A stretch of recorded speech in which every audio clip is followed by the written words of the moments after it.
nous arrivons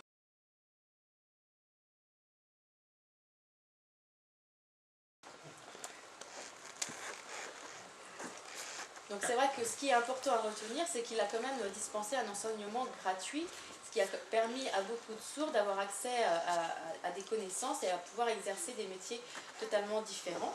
Donc il est né à Versailles en 1712. Donc là, sur cette photo, qu'est-ce qui se passe? Donc effectivement, il y a l'abbé qui est prêtre.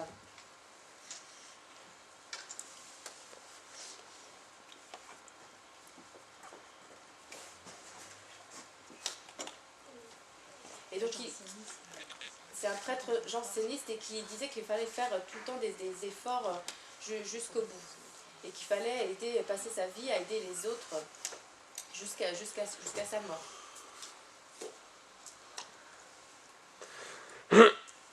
Donc lui, il avait travaillé aussi un moment comme avocat. Et puis il s'ennuyait. Puis il y a une légende qui dit qu'il a rencontré des sœurs, des jumelles. Après, on n'a pas le nom. Après, les personnes célèbres qu'on a à ce moment-là sont Laurent Clerc.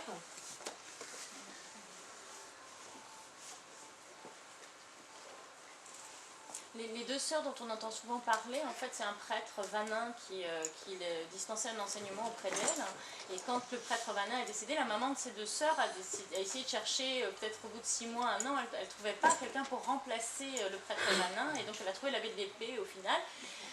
Qui un jour de pluie, alors voilà, on entend tous, on est tous au courant de ça, par un jour de pluie, il est rentré dans une famille, il a rencontré 2 jumelles au hasard. Ouais, non, ça s'est pas fait au hasard, c'est la maman qui a recherché quelqu'un pour remplacer le prêtre qui enseignait ses 2 filles jusque-là.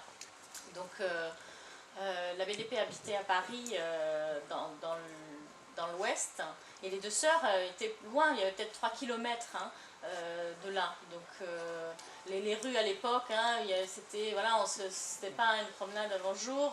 Voilà, vous êtes sourd, ah bah tiens, je vais profiter pour vous dispenser un enseignement. C'était pas du tout le hasard. Donc le moine, le prêtre qui enseignait à ses filles avant, était lui aussi janséniste. Donc ils ont fait partie du même groupe, on va dire, dans le clergé. Donc il y a cette possibilité qu'ils se connaissaient, disons. Mais c'est pas un hasard que l'abbé d'Épée soit tombé sur ses jumelles. Et après, voilà, l'évolution, l'histoire a fait qu'il y a eu des malentendus ou qu'on en est venu à dire ça. Mais ça n'a pas vraiment été un hasard, sa rencontre avec ces 2 jumelles. Donc il est mort en 1789.